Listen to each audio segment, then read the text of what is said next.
Welcome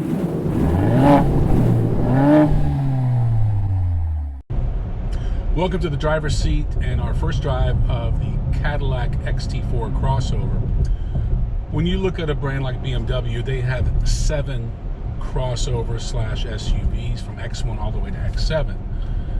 Even Lexus has 2 SUVs and 4 crossovers.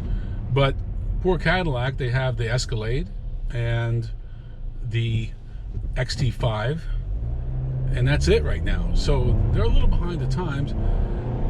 So critics may say, why do you need another crossover? Well, by comparison to other luxury brands, a Cadillac needs one. They probably need a few more. So the XT4 fits nicely just below the XT5, size of a Q3 from Audi or a BMW X2, for example. So more of a personal, near luxury crossover. It's all about the niches. The starting price is around $33,000. This one we're testing is a premium all-wheel drive. Comes in just under $42,000. And I gotta tell you, I'm impressed. They have addressed a lot of the issues from outgoing models and put it all in a nice package, in my opinion. People were complaining that, I mean other journalists who have driven it, that the materials are cheap. I don't really see that. I think it's on par with the price point. So I think the packaging is right on point for Cadillac.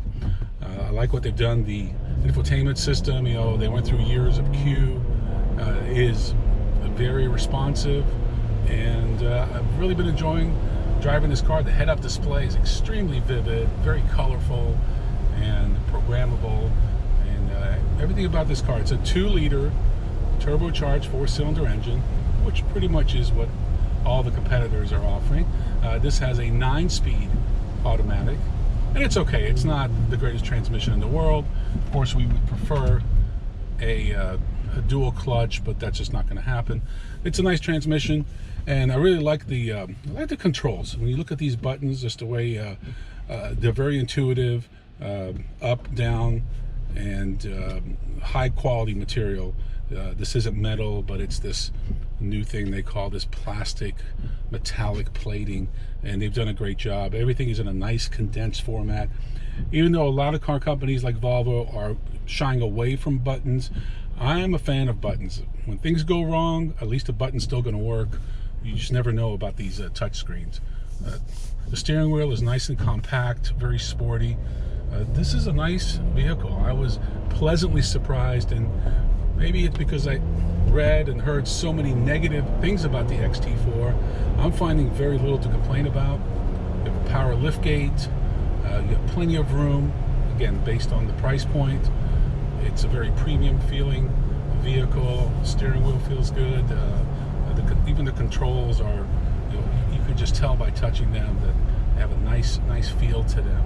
So, Cadillac has a big uphill climb, especially on the sedan side.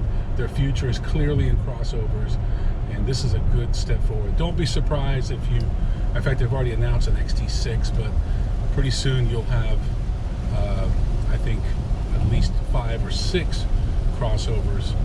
We've been driving in the rain, which is pretty rare for Southern California, but the XT4 has been handling great. It's relatively quiet, a little noisy on hard accelerations, but overall, pretty quiet vehicle. Like the panoramic sunroof, it really adds a lot to the vehicle, but just about everything in the segment offers a panoramic sunroof.